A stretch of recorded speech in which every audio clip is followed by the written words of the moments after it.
Master నమస్కారం, master CVV నమస్కారం, master ఎంటిఏ నమస్కారం, 1 పాయింట్ నమస్కారం. మాస్టర్ నమస్కారం. ఈరోజు మన 7th ఫిబ్రవరి రోజు మన ప్రభాకర్ శాస్త్రి గారి జన్మదిన సందర్భంగా, అంటే మనకు సత్యయుగం భృక్తరహిత తారక రాజయోగము అంటే మాస్టర్ సివి గారి యోగము అంటే ప్రభాకర్ శాస్త్రి గారు, ఎంఎన్ గారు, పోతరాజు నరసింహం పంతులు, ఇలా అందరి పేర్లు మనకు ఆంధ్రదేశం నుండి చాలామంది హస్బెండ్ అండ్ వైఫ్ భార్యాభర్తలు ఇద్దరి కలిసి ఉంటాయి మనందరి కూడా.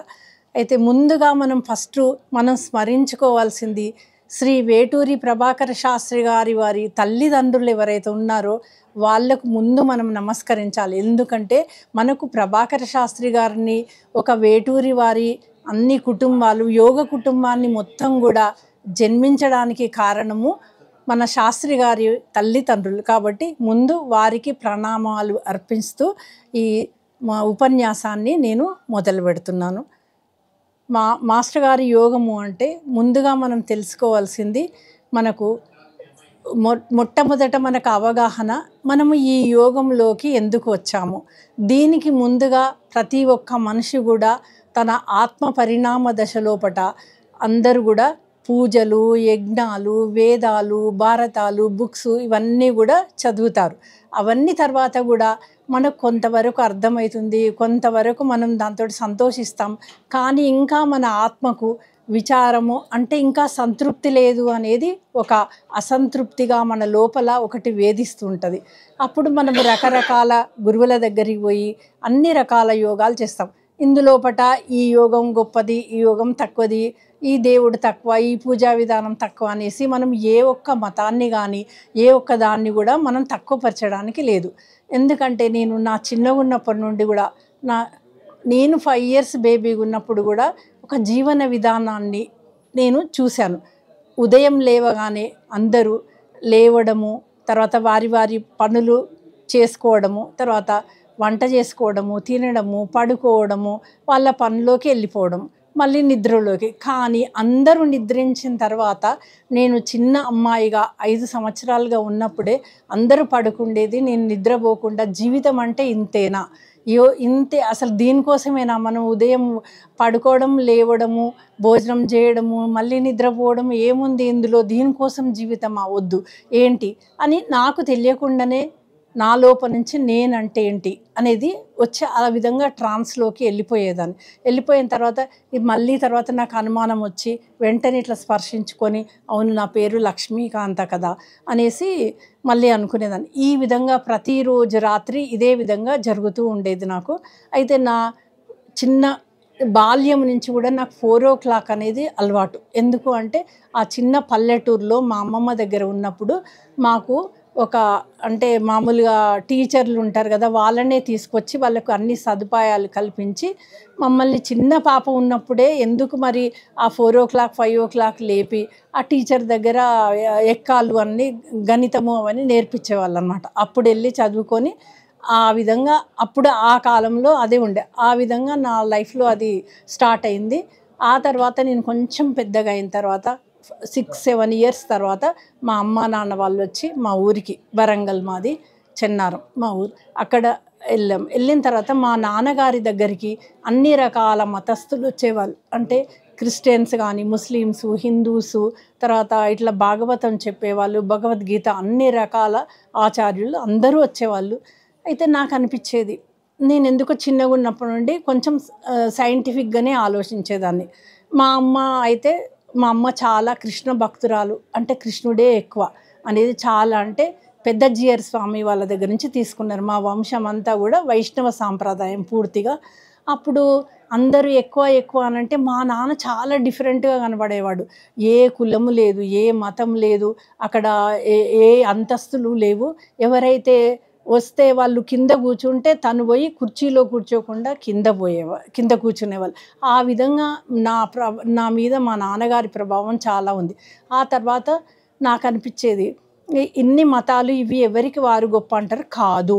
నా నోటి నుండే నాకు లోపల నుండి బలంగా ఆది అంటే ఎక్కువ, అంటే ఇవేవీ కాదు వీళ్ళు చెప్పినట్టు అన్నీ గొప్పయే, కానీ దీనికంటే ఏదో హయ్యెస్ట్ ఏదో ఎనర్జీ, అంటే నాకేదో మనుషులు పురాణాలు అలా చెప్పినట్టుగా అలా కాకుండా ఎనర్జీస్ లోపల హయ్యెస్ట్ ఎనర్జీ ఏదో ఉంది, అది ఇది కాదు వీళ్ళు చెప్పేది, ఇది నాకు నచ్చట్లేదు. అందుకే నాకు పెద్దగా నేను ఏ గురువు దగ్గరికి, మా అమ్మ వాళ్ళు ఎక్కడ తీర్థాలు ఎక్కడ పోయినా నేను ఎక్కడ పోలేదు. ఆ తర్వాత నాకు మొట్టమొదటిసారి ఒక అతను మనకు సృష్టి లోపట మనకు ఎందరు ఎన్ని చెప్పినా కూడా మనకు స్పష్టంగా కనిపించే దైవం మనకు సూర్యుడు. మనకు ఎందుకంటే ఆహారాన్ని ఇస్తాడు, పంటలు అన్నీ ఇస్తాడు. కాబట్టి మనకు ఆహారాన్ని ఇచ్చిన దైవము తర్వాత తల్లిదండ్రులు కదా. కాబట్టి మనం ప్రతిరోజు ఉదయం సాయంత్రం లేవగానే పడుకునేటప్పుడు వాటికి కృతజ్ఞత తెలపాలి అనేసి ఒక తాతగారు తహసీల్దార్ చెప్పారనమాట. ఆ తర్వాత నేను నాకు చాలా బాగా నచ్చింది అదొకటి. ఇంకా నా లోపల నుంచి నాకే వచ్చేది ఇవన్నీ కూడా. ఇంకా మా అమ్మగారు వాళ్ళైతే బాగా కృష్ణుడు, మా నాన్నగారు మానవత్వం అంటే మనిషి లోపట ఉండేదే ఎక్కువ, మనుషులకు సేవ చేయడమే తప్ప ఏ కులము మతము ఈజాలు ఏవి లేవు. ఆయనకు మనుషుల లోపటనే దేవుళ్ళు ఉండేది. ఆ విధంగా ఎక్కడ ఏ ఊరు నుంచి ఒక 10 ఊర్ల నుండి కూడా వచ్చే వాళ్ళందరికీ కూడా మా ఇంటి దగ్గర భోజనం దొరుకుతుందని తెలుసు. ఆ విధంగా నేను మా అమ్మా నాన్నల లోపల ఒక ప్యూర్ లవ్ అనేది నేను చాలా చూశాను. ఆ తర్వాత నాకు క్రమంగా ఇంకా అంటే జరగబోయేటి అన్నీ కూడా కొంచెం తెలియడము, ఆ తర్వాత అలాగే జరగడము అవన్నీ. ఆ తర్వాత బ్రహ్మంతో నాకు లింకు. నేను డాక్టర్ చదవాలనుకున్నా, మా నాన్నగారు నన్ను చదివించాలనుకున్నారు, కానీ అది కాదు, మరణం లేని యోగ జెండా ఎగిరేయడానికే నువ్వు వచ్చినావు, యోగం అనేదే నీకు ఎక్కువ, ఆ తర్వాత మిగతా అన్నీ లైఫ్లో ఉంటాయి, నువ్వు ఏదైనా చదువు అనేసి నాకు చాలా క్లియర్గా తెలిసింది. కాబట్టి ఇంకా నేను ఆ రోజు నుంచి ఆ బ్రహ్మంతో లింక్ ఉంది. కాబట్టి ఆ లోపల నుంచి ఏ విధంగా వాళ్ళు నన్ను నడిపిస్తున్నారో అదే విధంగా నేను నడవడం తప్ప నా సొంత ప్రమేయం అంటూ ఇక్కడ ఏది కూడా లేదు. అంతే, నా లోపల నుంచి నాకు మాస్టర్ గారు తర్వాత వెంకమ్మ గారు ఇద్దరు చిన్నగా ఉన్నప్పటి నుండి ఎప్పుడూ కనబడి గైడెన్స్ ఇచ్చేవాళ్ళు అనమాట. ఇంకా నాదంతా స్పష్టంగానే ఉంది కదా. ఆ తర్వాత ఇంకా నేను కొంచెం పెద్దగా అయిన తర్వాత అన్నీ తెలియడము, అంటే జరగబోయేటి తెలియడము, లోపల నుంచి అనిపించడం ఇవన్నీ. కానీ నాకు చాలా బాధాకరంగా, మీరు అందరూ అనుకుంటారు కావచ్చు ఏవో గొప్ప విషయాలన్నీ, కానీ చాలా బాధగా ఉంటుంది, చాలా డిస్టర్బ్డ్గా కూడా ఉంటుంది అంత చిన్న వయసు లోపల. అవన్నీ వచ్చినప్పుడు ఏడ్చేదాన్ని, నాకు ఇది వరమా శాపమా వద్దు అనుకొని. ఆ తర్వాత అదే విధంగా జరిగినప్పుడు ఇంకా నా లైఫ్లో వివాహము అనేది ఎన్ని రోజులలో జరుగుతుంది అనేది వెంకమ్మ గారు తర్వాత మాస్టర్ గారు వాళ్ళే నిర్ణయించారు. వాళ్ళు ఎవరైతే నిర్ణయించారో నేను వాళ్ళని మాత్రమే వివాహం ఆడిన. ఇప్పుడు ఉండే ఇల్లు అన్నీ కూడా అదంతా మాస్టర్ గారిదే. ఆ తర్వాత ప్రభాకర్ శాస్త్రి గారి గురించి నాకు ఎలా అంటే, నేను చిన్నగా ఉన్నప్పటి నుండి కూడా చాలా సాహిత్య అభిమానిని. అంటే తెలుగు భారతం రామాయణము సాహిత్యము అనేది నేను చాలా 12 సంవత్సరాల వరకు అన్ని గ్రంథాలను చదివినాను లైబ్రరీ లోపల. తర్వాత అందరూ కవుల సమ్మేళనానికి వెళ్ళేదాన్ని. ఆ విధంగా నాకు ప్రభాకర్ శాస్త్రి గారితోటి అందరితోటి కవుల సాహిత్యం చాలా నచ్చేది. తర్వాత ప్రభాకర్ శాస్త్రి గారి లేఖలు కూడా యోగం గురించి కూడా నేను అప్పుడు చదివినాను. ఆ తర్వాత ఆ విధంగా ప్రభాకర్ శాస్త్రి గారు అంటే నాకు మాస్టర్ గారి భృక్తరహిత తారక రాజయోగము అంటే ప్రభాకర శాస్త్రి గారు, ఎంఎన్ గారు వీళ్ళందరూ కూడా నాకు ఏంటంటే బ్రహ్మం అంటే మాస్టర్ గారే, అందరూ బ్రహ్మలే, మాస్టర్ గారితో ఈక్వల్గా అనిపిస్తుంది. అంటే పర్సనల్గా నేను విభేదంగా ఏ ఒక్కరిని చూడను. ఎందుకంటే నాకు ప్రభాకర్ శాస్త్రి గారితోటి కొన్ని అనుభవాలు ఉన్నాయి. కాబట్టి నేను తనతో కొన్ని చేశాను. అంటే మొట్టమొదట నాకు చాలా కాలం వరకు కూడా మాస్టర్ సివివి యోగంలో చెందిన వాళ్ళు ఎవరు కనపడడం కానీ, నాకు ఏ బుక్స్ కానీ ఏవీ లేవు. అన్నీ నాకు ఒక ఆరా పైపు ద్వారా నాకు నిత్యం వచ్చేది. దాన్ని అనుసరించి నేను దాన్ని ఫాలో అయ్యేది ఏవైనా కూడా మొత్తం. ఆ విధంగా మాస్టర్ గారితో నాకు డైరెక్ట్ లింక్ ఉంది. ఆ తర్వాత ఒకానొక రోజు మాస్టర్ గారు నుంచి నీ ఆత్మీయులు వచ్చేదరు అనేసి వచ్చింది. అప్పుడు నాకు ఆ రోజు అక్కడ కూడా వాళ్ళకి అదే వచ్చి ఆటోమేటిక్గా మాస్టర్ గారి యొక్క సంకల్పం ఏది కల్పించాలన్నా నాకు కామాక్షి దయానంద్ అని లాయర్స్ ఉన్నారు, వాళ్ళు కలిశారు. వాళ్ళు మాస్టర్ గారి యోగం నన్ను చూడగానే ఎక్కడో వాళ్ళు లేదు మిమ్మల్ని చూసినట్టుంది నాకు కావాల్సిన వాళ్ళు అనేసి చెప్పి నేను కూడా ఇట్లా సివివి గారిది చేస్తా, కానీ ఎవరిని కలవలేదు, నాకు ఏ బుక్స్ లేవు అని నేను సత్యయోగంలో అన్ని విషయాలు చెప్తుంటే వాళ్ళు చాలా షాక్ అయిపోయి, మీరు మా దగ్గర ఎన్నో రోజులు ఉన్నాయి కానీ మాకు ఇంత రాలేదు అనేసి అప్పుడు వాళ్ళు మా ఇంటికి రావడము, వాళ్ళు నా గురించి మెడిటేషన్ చేయడము. ఆ విధంగా మీరు కుంభకోణం కూడా వెళ్ళండి, షణ్ముగం గారు ఉంటారు, తర్వాత శ్రీనివాసాచారి, వీళ్ళందరి గురించి చెప్పడం అనేది నాకు జరిగింది. నేను మొట్టమొదటిసారి శ్రీనివాసాచారి తిరుపతిలో ఉంటే మా హస్బెండ్ నేను ఇద్దరం వెళ్ళాము. వెళ్ళిన తర్వాత శ్రీనివాసాచారి కొంతసేపు మాట్లాడిన తర్వాత నాకు ఇలా ఇలా వస్తాయండి అన్నీ, నేను కొంచెం బుక్ మీద రాసుకుంటే నాకు అన్నీ గుర్తు ఉంటాయి కూడా, చెప్పినవి అన్నీ కూడా, అవన్నీ ఇట్లా ఎక్స్పీరియన్స్లు ఉన్నాయి మాస్టర్ గారి యోగం గురించి అని చెప్పాను. చెప్తే అప్పుడు తను మా ఇద్దరిని కూర్చోబెట్టి, భార్యాభర్తలు మీరిద్దరు యోగం చేయండి, తర్వాత మాట్లాడదాము అన్నారు. ఆ తర్వాత ఒక 30-40 నిమిషాలు యోగం చేసిన తర్వాత అప్పుడు నన్ను మాట్లాడమంటే నేను కొన్ని విషయాలు చెప్పిన. అంటే మన యూనివర్స్ లోపట అందరికీ తెలియకపోవచ్చు, అంటే పలానా పేరు వాళ్ళు, పలానా వారికి మాస్టర్ గారి యోగం టచ్ అయిందన్న విషయం కూడా తెలియదు. ఏ మతము, ఏ కులము, ఎవరు ఏ పీఠాధిపతులకు కూడా తెలియకపోవచ్చు, కానీ అది జరుగుతూ ఉంటుంది. అదేవిధంగా మనకు ప్రాణిక్ హీలింగ్ మొట్టమొదటి మాస్టర్ ఉన్నాడు కదా, ఆ మాస్టర్ గారు కూడా ఆయన పేరు తెలియక ఇండియన్ గ్రాండ్ మాస్టర్ అని చెప్పిండు.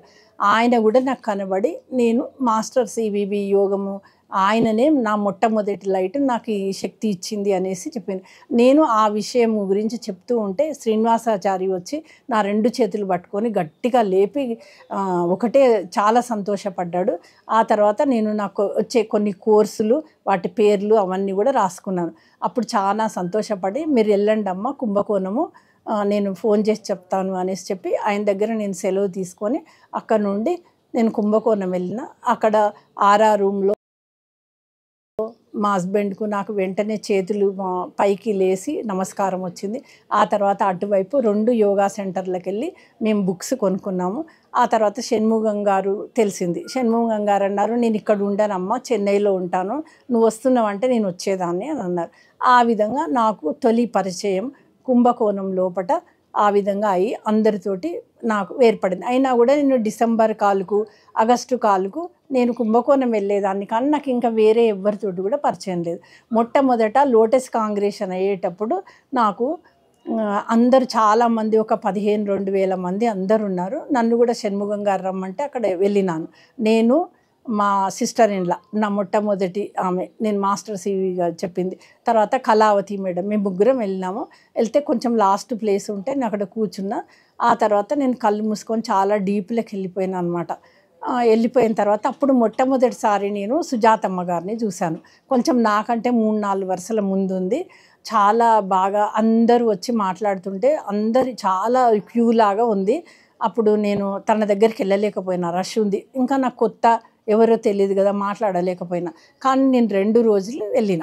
2 రోజులు వెళ్ళిన తర్వాత నాకు ఒక అనుభవం అయింది. ఏంటంటే మొత్తం అక్కడ కూర్చున్న 15 మంది, 2,000 మంది లోపట నాకు ఆ మనుషులు ఎవ్వరూ కనపడలేదు.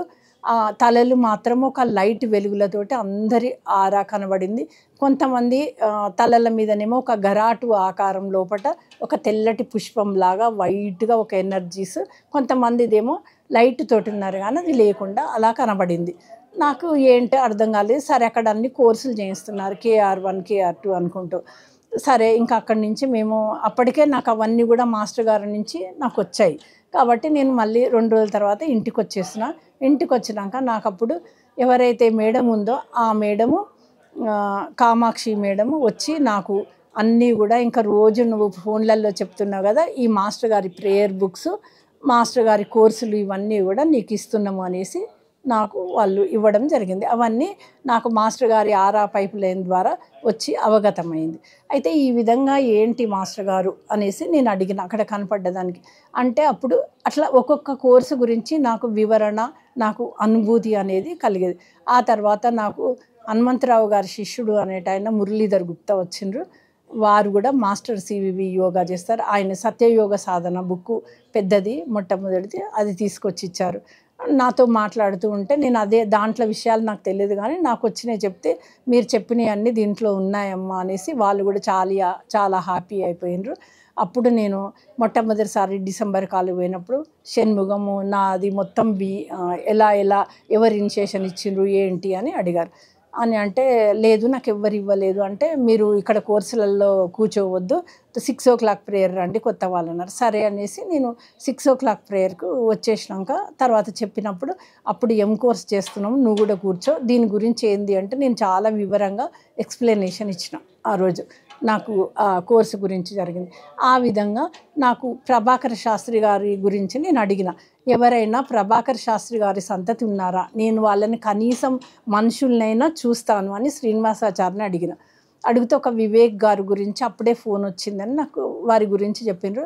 ఆ తర్వాత సుజాతమ్మ గారు ఉన్నారని నాకు తెలిసింది. కానీ ఆర్ఎస్పి శాస్త్రి గారి డిసెంబర్ కాల్లో మాత్రమే నేను వివేక్ గారిని, సుజాతమ్మ గారిని చూసి చాలా ఆనందం అనిపించి, నాకు ప్రభాకర్ శాస్త్రి గారు ఉన్నప్పుడు మనం లేము అని బాధ లేకుండా, నేను సుజాతమ్మ గారి లోపటనే ప్రభాకర్ శాస్త్రిని అందరి లోపట చూస్తాం, అందరిని కూడా. నాకు ఆ తల్లి యొక్క అమృతతత్వము, అమృత వాక్కులు అందరు చెప్తారు చూడండి, అమృతం అంటే ఏదో ఎక్కడో పురాణాలలో వర్ణించినట్టు కాకుండా మన పలుకులు, మన వైబ్రేషన్, వాళ్ళ దగ్గర కూర్చుంటే ఎంత ఆనందంగా చల్లగా అమృతత్వంతో ఉంటుంది. దాంట్లో ఏ మాత్రం కూడా కల్మషం అనేది కానీ ఏది ఉండదు. లోపల నుంచి ఏం వస్తుందో అదే చిరునవ్వు. అదే నాకు సాక్షాత్తు ప్రభాకర్ శాస్త్రి గారిని చూసినట్టు అనిపించి చాలా సంతోషమైంది ఆ రోజు. ఆ తర్వాత అమ్మగారి దగ్గరికి నేను తార్నాకకు అప్పుడప్పుడు చాలాసార్లు ఇప్పటి వరకు నేను ప్రభాకర్ శాస్త్రి గారి దగ్గరికి వస్తున్నాను. ఒకరోజు లక్ష్మీకాంత, నేను నిద్ర కూడా కాదు, తెల్లవారుజామున నాకు లేచి అలవాటు 3:30-4 గంటలకప్పుడు నుంచి నేను మెడిటేషన్ చేస్తాను. అప్పుడు లేచి లక్ష్మీకాంత అని అన్నారు. అని ఒక పిలుపు వినబడింది. అంత పెద్దగా నన్ను ఎవరు ఫుల్ నేమ్ పెట్టి పిలవరు. సరే అనేసి నా హాస్టల్ బాడీ వెళ్ళిపోయింది పైకి. వెళ్ళిపోయినప్పుడు ఇంకా చాలా పైకి వెళ్ళిపోయిన తర్వాత అక్కడకు ఒక పెద్ద లైటు ఒక పెద్దగా కనబడింది. ఎంత అంటే చాలా తెల్లటి లైట్ తోటి ఒక వ్యక్తి కనబడ్డాడు. రియల్గా మనం చూస్తే ప్రభాకర్ శాస్త్రి ఫోటోకు అక్కడ మనకేమీ కనబడదు, కానీ నా లోపల నాకు ఒక కాంతితోటి ప్రభాకర్ శాస్త్రి గారు అనేసి వచ్చింది.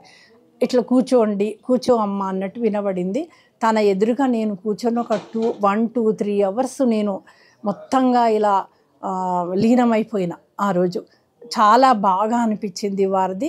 ఇంకా తర్వాత మా హస్బెండ్కి కూడా చాలా వెన్నుపూస నుంచి మొత్తం ప్రభాకర్ శాస్త్రి గారు ఏదో పై నుంచి కుండల్ని కింది వరకు ఆపరేషన్ చేస్తున్నట్టుగా తనకు చాలా అనుభవాలు ఉన్నాయి ప్రభాకర్ శాస్త్రి గారి గురించి. ఇంకా తనని ఎప్పుడు తలుచుకున్నా, తన సాహిత్యం అంతా కూడా నేను ముందే చదివి, యోగ లేఖలు ఇవన్నీ కూడా చదివాను. ఆ తర్వాత ఎప్పుడైతే సుజాతమ్మ గారు కలిశారో, నాకు ఆ సుజాతమ్మ గారి లోపటనే నేను అందరినీ చూసుకుంటాను. అందరు కూడా వివేక్ గారు, అసలు వారి కుటుంబం అంతా కూడా, వేటూరి కుటుంబం అంతా మనకు ఆ వేటూరి ప్రభాకర్ శాస్త్రి గారి తండ్రి గారికి, తల్లి గారికి ఇద్దరికీ నమస్కరించాలి. వేటూరి ప్రభాకర్ శాస్త్రి అన్న ఎవరైనా సరే, ఒక స్త్రీ పూర్తి సహకారం లేనిది ఏ యోగం కానీ ఏ ఇల్లు కూడా అంత ఆనందంగా ఉండదు. దీనికి ఆ అమ్మగారు కానీ, మా అమ్మగారు కానీ, ఎవరెవరు ఎంత అనుకూలిస్తే వాళ్ళు అంత గొప్పంగా ఉంటారు. అంటే మన శాస్త్రి గారి వైఫ్ కూడా పగలనక, రేయనక, రాత్రనక వచ్చిన వాళ్ళందరినీ ఎంతో బాగా చూడడం. నాకు ఇదే విధంగా నేను పుట్టిన ఇల్లు, మా అత్తగారి ఇల్లు కూడా ఇదే విధంగా ఉంటుంది. కాబట్టి మనుషుల్ని ప్రేమించడం, మనకు ఏది లేకుండా, ఏ కులాలు మతాలు ఏవీ లేవు, దీనికి అతీతంగా మన మాస్టర్ గారి యోగం అనేది ఉంటుంది. దీంట్లో మనము డబ్బులు పెట్టక్కర్లేదు.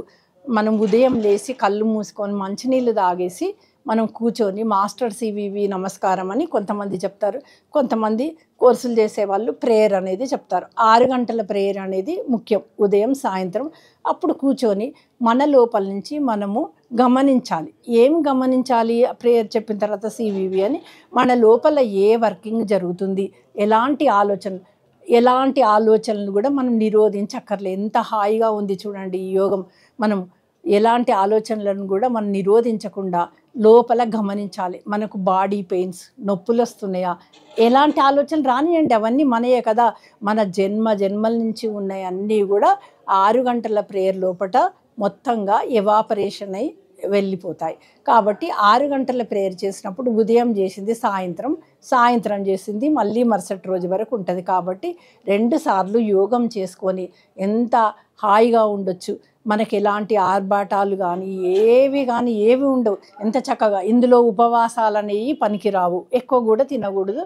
మనం ఏదో ఒకటి తినేసి కడుపులో కొంచెం ఉండాలి. మనం ఉపవాసాలతోటి ఈ యోగం చేయకూడదు. ఎందుకంటే మన లోపట ఉన్న జఠరాగ్ని యజ్ఞం చేసినప్పుడు ఏ విధంగా ప్రజ్వరిల్తుందో అదే విధంగా మన బాడీ కూడా అంత ఆకలి వేస్తుంది. ఆ తర్వాత మనం ముందుగానే కొంచెం తిని వెంటనే కూడా మనం ఏదో ఒకటి తీసుకోవాలి. కాబట్టి మనకు దీంట్లో అసలు ఉపవాసాలు అనేది కూడదు. ఆ తర్వాత ఏ యోగ సాంప్రదాయాన్ని కానీ ఏ వ్యక్తిని కూడా మనం ఎక్కువగా ఏంటంటే మనము అంటే వాదించడము, పిడివాదనలు, ఎవరెవరితోటో మనం ఇది కరెక్టు ఇది రాంగు, మనకు తెలిసింది చాలా తక్కువ, తెలియంది చాలా ఎక్కువ ఉంది. మనం కొంచెం తెలిసి అన్నీ తెలిసినాయని అనుకుంటాం. ఆవగింజలు 60 వంతు కూడా మనకేమీ తెలీదు. మనము ఈ విధంగా యోగం చేసుకుంటూ ఉంటే మనం ఎవరము, ఈ భూమి మీద ఎందుకు వచ్చాం, మన తల్లిదండ్రులు ఎవరు, మనం ఏం చేయాలి, ఫస్ట్ మీకు ఈ యోగం చేస్తే హాయిగా సంతోషంగా ఉందా లేదా మీరు గమనించుకోవాలి అంతే. నా దగ్గరికి ఎవరైనా వచ్చినప్పుడు నేను ఏం చెప్తాను, మీరు ఇది చేసుకోండి చక్కగా, ఇది చేసుకున్నాక మీకు ఎలా ఉందో మీరు గమనించుకొని చెప్పండి. అంతేగాని బలవంతంగా ఈ యోగాన్ని ప్రచారం చేయాలో రుద్దాలని మాస్టర్ గారు ఎప్పుడు చెప్పలే. అసలు ఎవరెవరు ఈ యోగం చేయాలనుకుంటున్నారో ఆయనే కల్పించి మన దగ్గరికి పంపిస్తారు. అప్పుడు మనకు టైం లేదు, నాకు ఈ పని ఉంది, నాకు ఇది ఉంది అనకుండా ఆ టైము మాస్టర్ గారి కోసమే. యోగం మనకు మొట్టమొదటి ఇంపార్టెంట్, తర్వాతనే మిగతాయి. కాబట్టి మనం యోగం చెప్పి వాళ్ళు ఆనందపడుతుంటే వాళ్ళు ఎంత ఆనందంగా ఉంది మేడం, ఎన్నో రోజుల నుంచి ఎన్నో సంవత్సరాల నుంచి ఎన్నెన్నో చేసినాము అంటే అవన్నీ చేసినారు కాబట్టే ఇప్పుడు ఈ యోగం చేస్తే ఇది ఎంత బాగుంది అనేది మనకు తెలుస్తుంది కదా. కాబట్టి అన్నీ చదువుకున్నాకనే ఇక్కడికి వస్తాం. మనం మొట్టమొదటి నేను చెప్తే ఏమీ అర్థం కాదు ఈ యోగం. కాబట్టి కొంతమంది ముందే వచ్చినా కూడా వాళ్ళకి ఆ టైం వచ్చినప్పుడు మాత్రమే ఈ యోగం యొక్క అనుభూతి అనేది అర్థమవుతుంది. నేను చెప్పేది ఏంటంటే మీరందరూ కూడా అంటే నాకు ఏదో కోరికలు నెరవేరాలి, ఏదో ఒక బాధలు ఉన్నాయి అలా అనుకొని ఎవరెవరి మాటలో విని వస్తే ఏమవుతుందంటే అది ఖచ్చితంగా కొంతమందికి వర్కౌట్ అవుతుంది, కొంతమందికి కాదు. కాబట్టి మీరందరూ కూడా ఏంటంటే మీరు వచ్చి ఈ యోగం చేసుకోండి. మాస్టర్ గారు మీకు ఏమి అనుగ్రహిస్తారో అది మీరు తీసుకోండి. ఫస్ట్ టైం ఏంటంటే ఒక 2 వ్యక్తులు కానీ ఒక 4 వ్యక్తులు మన దగ్గరికి వచ్చినప్పుడు ఒకటేసారి యోగంలో మీరు ఉపదేశం తీసుకున్నా కూడా ఏ 4 ఒక విధంగా ఉండరు. ఎందుకు అంటే మనం ఎప్పుడు కూడా మాస్టర్ గారికి ఎంత సరెండర్ అయితే అంత తొందరగా డెవలప్మెంట్ అవుతాము. ఎంత తొందరగా అంటే మనం ముఖము అంటే మన మాటలతోటి సరెండర్ అని చెప్తాం, కానీ 50 అయ్యి 75, 75 అయ్యి 100 అని చెప్తాం. కానీ ఎంత 100% సరెండర్ అయిన వాళ్ళు తొందరగా ఫాస్ట్గా అవుతారు. గత జన్మలలో మనము అన్ని యోగాలు కంప్లీట్ చేసిన వాళ్ళు తొందరగా దీంట్లోకి వస్తారు. కానీ దీంట్లో మనం నిరాశ పడక్కర్లేదు. ఇప్పుడు ఉండే కాలానికి మాస్టర్ గారు కొన్ని లక్షల సంవత్సరాల యోగాన్ని చాలా ముందుకు జరిపిండ్రు. చాలా స్పీడ్గా ఉంది యోగము. మన బాడీలో ఉండే న్యూ మోడల్ పిట్యూటరీ కానీ కుండలిని కానీ ప్రతి ఒక్కటి సహస్రార కానీ ఇవన్నీ కూడా అన్నీ కొత్తవి ఫామ్ కావాలి. అంటే మన బాడీ ఉన్నట్టుగానే ఉంటుంది, కానీ లోపల సెల్ టు సెల్ చేంజ్ కావాలి. దానికి మీరు నిరంతర సాధన చేయాలి. ఫినామినాలు అంటే నాకేవో వచ్చినాయి, కొన్ని కనబడినాయి అని మీరు దాన్ని పట్టుకొని వేలాడొద్దు. అవే మిమ్మల్ని డైరెక్ట్ లైన్ నుంచి పక్కకు తీసుకెళ్తాయి. ఇది డైరెక్ట్ లైన్ అంటే ఇది ఎప్పుడు ఇంకిపోదు, ఎక్కడో ఒక దగ్గర ఆగిపోయి ఒకసారి నీళ్లు నదిలో తక్కువైపోయి ఎక్కువైపోయి ఉండదు. ఇది అనంత ప్రాణశక్తితోటి నిరంతరాయంగా ఆ మాస్టర్ గారు మనకు ఇచ్చారు. అంటే పెద్ద సముద్రం అనంతంతో మనకు లింక్ ఇచ్చిండ్రు. అంటే ఇనిషియేషన్ ఉపదేశము ఇచ్చారు. కాబట్టి ఆయనే సర్వము. ఆయన ద్వారా ఎంతోమంది డైరెక్ట్ మీడియంస్, ఇండైరెక్ట్ మీడియంస్ కూడా చాలామంది ఉన్నారు. 2012, 13 లోపట మనకు చాలా గొప్ప మార్పులు అనేవి ఒక్కొక్క సంవత్సరానికి చాలా స్పీడ్ అవుతుంది. మొన్న కూడా మీకు 2000 అంటే 13, 14, 15లో కూడా చాలా అద్భుతమైన మార్పు అనేది జరిగింది. మీరు సైంటిఫిక్గా గమనించుకోండి. మనకు కాలం అనేది కూడా ఇంకా పెరుగుతుంది. ఇది సైంటిఫిక్గా కూడా ప్రూవ్ అవుతుంది. అనేకమైన నదీ నదాలు మాయమైపోయినాయి కూడా మాస్టర్ గారి వర్కింగ్ వల్ల అన్నీ బయటపడ్డాయి. కాబట్టి అసలు మాస్టర్ గారి యోగం మన ఊహకు కూడా అందదు. ఆయన అంతా సైంటిఫిక్గానే ఉంటుంది. మనకు న్యూ మోడల్ ఓల్డ్ పిట్యూటరీ బదులు మనకు న్యూ మోడల్ పిట్యూటరీ ఒక టర్న్అవుట్ అయిపోయింది. మనకు ఇప్పుడు ఇంకా స్పీడ్ పెరిగింది. తర్వాత కుండల్ని లోపట కూడా మాస్టర్ యొక్క మీరు ఎప్పుడైనా మాస్టర్ గారి యోగం చేసే ముందు మాస్టర్ యొక్క వ్యూ మా వ్యూ అని అనుకోండి. అంటే అప్పుడు ఇతరమైనవి అన్నీ వెళ్ళిపోయి మాస్టర్ వ్యూ అనేది మన లోపలికి నిండిపోతుంది. అప్పుడు మనకు డెవలప్మెంట్ అనేది స్పీడ్గా వస్తుంది. మనకు దాంట్లోనే మీ ప్రేయర్ల లోపటనే మనం చేసుకునే సాధన లోపట మనకు అన్నీ జరుగుతాయి. జరగవనేసి లేదు. మనకు రోగాలు కానీ కొన్ని మాస్టర్ గారు ఇప్పుడు మనం అందరం కూడా గ్రహాల నుంచి కదా పుట్టింది, వాటిని కూడా తక్కువ చేయడానికి లేదు. అసలు ఫస్ట్ రెగ్యులేషన్స్ ప్లానెటరీ అంటే ఏంటంటే ఎన్నో వందల బ్రహ్మాండాల నుంచి ఈ మానవుల యొక్క అంటే ఈ మొత్తము ఖగోళ శాస్త్రంలో ఉండే అన్నీ కూడా ఎన్నో బ్రహ్మాండాలు నాశనమై మళ్ళీ సృష్టి మొదలైంది. కానీ మాస్టర్ గారు ఈసారి మాత్రం అలా కాకుండా ఉన్నట్టే ఉండి అన్నిటినీ సర్వ సృష్టిని రెక్టిఫై చేయాలని తాను కంకణం కట్టుకొని ఈ భూమి మీదకి వచ్చారు. కాబట్టి ఒక అనాగరికుడిని నాగరికుడిగా చేయాలంటే ఎడ్యుకేషన్ అవసరం. అదేవిధంగా ప్లానెటరీ కోర్సెస్ అంటే ప్లానెట్ను రెగ్యులేట్ చేశారు, అంటే తన ఆధీనంలోకి తెచ్చుకున్నారు. కానీ అన్నీ చేసినప్పటికీ కూడా ఈ భూమి మనుషులు మన లోపల ఉండే పిట్యూటరీ ఇవన్నీ రెడీ కావాలి. లేకపోతే అంటే ఈ మానవుని యొక్క దేహం ఫిజికల్ బాడీ చాలా ఇంపార్టెంట్. కాబట్టి ఈ ఫిజికల్ బాడీ కూడా దానికి రెడీగా ఉండాలి. కాబట్టి టైం వచ్చినప్పుడు జరుగుతుంది. చాలా స్పీడ్ అందుకుంది. కాబట్టి ఎవరైనా సరే మాస్టర్ నమస్కారం అనుకుంటూ మన దాంట్లో మనం కోర్సులు చేయాలా వద్దా, ఇంతకుముందే రోడ్ వేశారు అది ఇది అని ఎవరు అనుకోకండి. మాస్టర్ గారు ఎవరెవరికి ఎవరెవరికి ఇచ్చారో తెలీదు మనకు. అంటే మనము ఒక పెళ్లి చేయాలన్నా, ఒక కార్యక్రమం చేయాలంటే ఒక ఫోటోగ్రాఫరు, ఒక కుక్కు, ఒక ఉపన్యాసము, ఒక పురోహితుడు, ఒక పూలదండలు, ఇలా రకరకాల వాళ్ళు ఉంటారు. ఇక్కడ కూడా ఈ భూమి మీదకి వచ్చిన జనాలందరూ కూడా సర్వ మానవుల కోసం ఈ యోగం. కాబట్టి ఎవరెవరిని ఏ విధంగా డెవలప్ చేయాలంటే వారికి అదే పని ఇస్తారు. కాబట్టి మనం ఇది ఎక్కువ ఒక తక్కువ ఇది ఎక్కువ చేస్తున్నాం అనడానికి లేదు. ఎవరి ఏ విధంగా వాడుకోవాలి, ఎవరు ఏ విధంగా చేయాలి అనేసి ఆ మాస్టర్ గారే నిర్ణయించారు. కాబట్టి మనము ఏ విధంగా అందరం కూడా 6 గంటల ప్రేయర్ చేయండి. మీరు ఏ ప్రేయర్ కోర్సులు చేయండి. ఒక్కొక్క కోర్సు గురించి కూడా నేను చేసిన ప్రతి ఒక్క కోర్సు ప్రతి ఒక్క నామం అన్నీ సృష్టిలోకి రాలే. 64 బ్రీతింగ్ నేమ్స్ కూడా రాలేదు. కొన్ని నేమ్స్ బ్రీతింగ్ నేమ్స్ ఒక 5 years కింద కొన్ని వచ్చినాయి. కాబట్టి అన్ని నిదానంగా ఆ కోర్సులో నామాలు కూడా అన్నీ వస్తున్నాయి. అది నేను ఇంతకుముందు కూడా ఒక ప్రభాకర కిరణాల లోపల ఒక విషయం నేను రాసినాను. ఏంటంటే ఒక మానవ దేహాన్ని మాస్టర్ గారు ఏవో ఒకరిని సెలెక్ట్ చేసుకొని దాని ద్వారా ఆ వర్డ్స్ కానీ ఆ కోర్సులో అన్నీ కూడా వచ్చి సృష్టి లోపలికి వెళ్తాయి. కాబట్టి ఏవి తక్కువ ఎక్కువ అనడానికి లేదు. వాటి యొక్క ప్రాముఖ్యత వాటికి ఉంది. వాటిని రెగ్యులేట్ చేయడం అంటే చేసి మనకు హాని కలిగించకుండా, మన మీద వాటి చెడు ప్రభావం లేకుండా, మనకు చాలా పెద్ద కర్మ ఉంటే దాన్ని తక్కువ చేసి మాస్టర్ గారు తక్కువ లోపల వదిలేస్తారు. అంటే కొండంత ఏది పిరికడంత. కానీ మరీ నేను పిరికడు కూడా కావద్దు, నేను అనుభవించానంటే కుదరదు. మనము కంపల్సరీ కొన్ని విషయాలను మనం అనుభవించాల్సిందే. అప్పుడు ఆ అనుభవించడానికి కావలసిన శక్తి కూడా మాస్టర్ గారు ఇస్తారు. మనం ఇది కావాలి అది కావాలని అడగండి. లక్షల కోట్ల రూపాయలు ఇస్తానంటే నాకు 100 రూపాయలు కావాలి, 1000 రూపాయలు కావాలంటే మీకే నష్టం కదా. కాబట్టి ఆయన ఏ విధంగా ఏది ఇస్తే దానికి మనం సరెండర్ అయిపోయి దాన్ని యాక్సెప్ట్ చేస్తే అసలు ఈ యోగం ఎంత అద్భుతమో, మన జన్మ ఎంత ధన్యము, ఈ భూమి ఎంత ధన్యము. అసలు మనంత ధన్యులమైన మానవులు ఈ యోగంలోకి వచ్చినందుకు, మన మాస్టర్ గారు యోగం చేస్తున్నందుకు మనంతటి వారు ఎవరు ఉండరు. మనం అందరం కూడా ప్రభాకర శాస్త్రి గారు, ఎంఎన్ గారు వాళ్ళందరి గైడెన్స్లో, మాస్టర్ గారి గైడెన్స్లో వారందరూ చేసిన కృషి వల్ల మనమందరం కూడా ఇప్పుడు చాలా సంతోషంగా ఉంది. నిజానికి మనం ఏమీ పెద్దగా చేయాల్సింది ఏం లేదండి. ఇందులో మీరు కళ్ళు మూసుకొని ఒక 40 నిమిషాలు ఉదయం సాయంత్రం కూర్చోండి.